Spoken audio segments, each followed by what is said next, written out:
This is Finance Dissected. With official estimates of net migration reaching record levels of 745,000 in 2022, the Home Secretary has today made a very significant statement to the House of Commons, setting out plans to cut family, study, and work-related immigration. Immigration Image Credit, UK Government. Prime Minister Rishi Sunak said recently that levels of immigration are too high and need to come down to sustainable levels. In today's announcement, the Home Secretary James Cleverly said, "A new 5-point plan will be introduced that will take effect in spring 2024.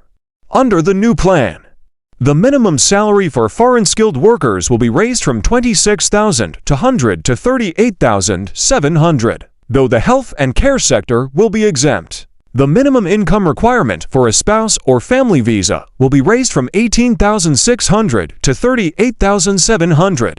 Care workers will not be allowed to bring any dependents to the UK, and care firms will be required to be registered with the Care Quality Commission to sponsor visas.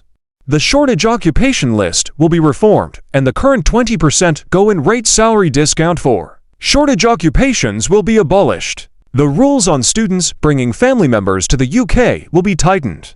Plus, the Migration Advisory Committee will be commissioned to carry out a full review of the graduate visa route. The announcement of the very large increase from $18,600 to $38,700 in the minimum income requirement for a spouse or family visa was met with considerable surprise and dismay on social media.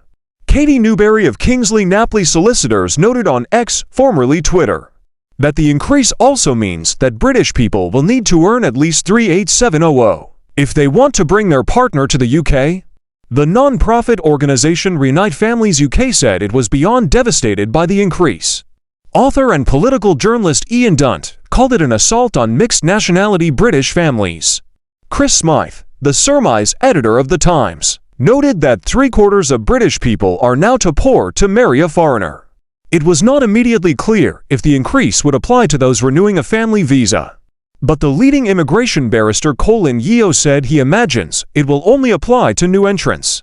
Downing Street said the aim of the new plan was to deliver the biggest reduction in net migration on record. The Home Secretary said the new measures would mean that over 300,000 of the estimated 1.2 million people who moved to the UK in 2022 would now be unable to do so. Yvette Cooper, Labour Shadow Home Secretary, said in response that the statement represented an admission of years of total failure by the Conservative government over immigration and the economy. Cooper noted that net migration had trebled as a result of the government's own policies. She said the Prime Minister was now opposing his own policies in a chaotic panic. Who does the Home Secretary think has been in charge for the past 13 years? Cooper asked. The Home Secretary's full statement follows below. The Secretary of State for the Home Department, James Cleverly. With permission, Madam Deputy Speaker, I would like to make a statement on legal migration. Migration to this country is far too high and needs to come down. Today, we are taking more robust action than any government have before in order to bring it down. Since my first day in the Home Office, just 3 weeks ago, I have been determined to crack down on those who try to jump the queue and exploit our immigration system. I have been working closely with my right-hand friend, the Immigration Minister, on this subject. The recent figures from the Office for National Statistics show a provisional estimate of net migration for the year ending June 2023 of 672,000. While that is lower than the ONS estimate for net migration for the year ending December 2022, it is still far too high. When our country voted to leave the European Union, we also voted to take back control of our borders. Thanks to this Conservative government, we now have a points-based immigration system through which we can control who comes to the UK. We prioritize the skills and talent we need to grow our economy and support our NHS. And we have a competitive visa system for globally mobile talent. For example, last year we expanded health worker visa access to address the urgent need for more social care workers.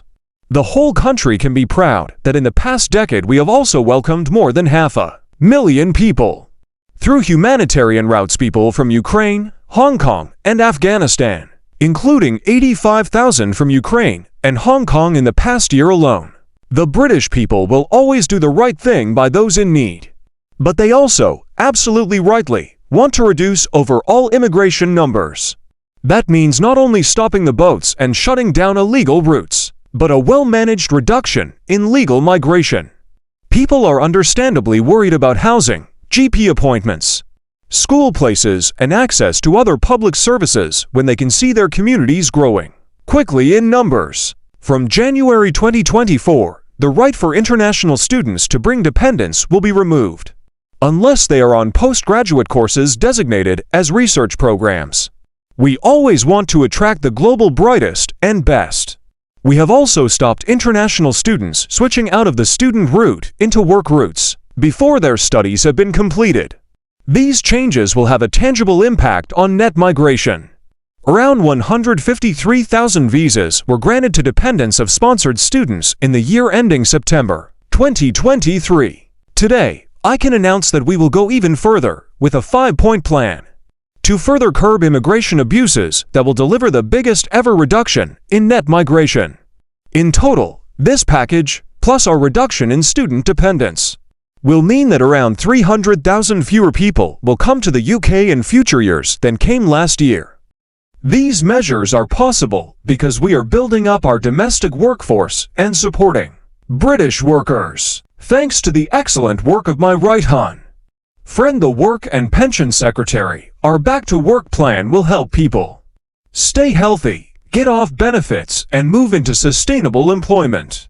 It builds on the ambitious $7 billion employment package from the spring budget to help up to 1.1 million people with long-term health conditions or disabilities, or who have been in long-term unemployment, to look for work, get into work, and stay in work. We are also investing heavily in helping adults learn valuable skills and prepare for the economy of the future. And of course, we have world-class universities that help in that endeavor. The first point of our 5-point plan will be to end the abuse of the health and care visa. We will stop overseas care workers bringing family dependents. And we will require care firms in England to be regulated by the Care Quality Commission in order to sponsor visas. Approximately 120,000 dependents accompanied 100,000 care workers and senior care workers in the year ending September 2023. Only 25% of dependents are estimated to be in work, which means that a significant number are drawing on public services rather than helping to grow the economy. We recognize that foreign workers do great work in our NHS and health sector, but it is also important that migrants make a big enough financial contribution.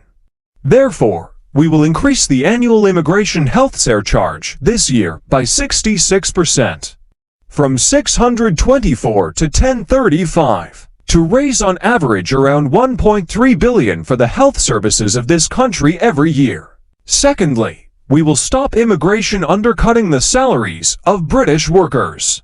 We will increase the skilled worker earnings threshold by a third to $38,700 from next spring, in line with the median full-time wage for those kinds of jobs.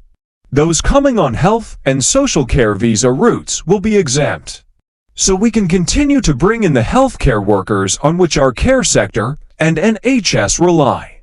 Thirdly, we will scrap cut-price shortage labor from overseas by ending the 20% go-in rate salary discount for shortage occupations and reforming the shortage occupations list. I have asked the Migration Advisory Committee to review the occupations on the list because of our new higher skilled worker salary threshold. And we will create a new immigration salary list with a reduced number of occupations, in coordination with MAC. Fourthly, we will ensure that people bring only dependents whom they can support financially, by raising the minimum income for family visas to the same threshold as the minimum salary threshold for skilled workers, which is $38,700. The minimum income requirement is currently $18,600 and has not been increased since 2012. This package of measures will take effect from next spring. Finally, having already banned overseas master's students from bringing family members to the UK, I have asked the Migration Advisory Committee to review the graduate route to prevent abuse and protect the integrity and quality of the UK's outstanding higher education sector. It needs to work in the best interests of the UK, supporting the pathway into high-quality jobs for the global talent pool, but reducing opportunities for abuse. This package of measures, in addition to the measures on student dependence that we announced in May, will mean that around 300,000 fewer people will be eligible to come to the UK than came last year. That is the largest reduction on record. Immigration policy must be fair, consistent, legal, and sustainable. That is why we are also taking the fight to illegal migration. Our plan to stop the boats is working. Small boat arrivals are down by a third, even as illegal migration across the rest of Europe is on the rise. Today, we have taken decisive action to reduce legal migration with our 5-point plan.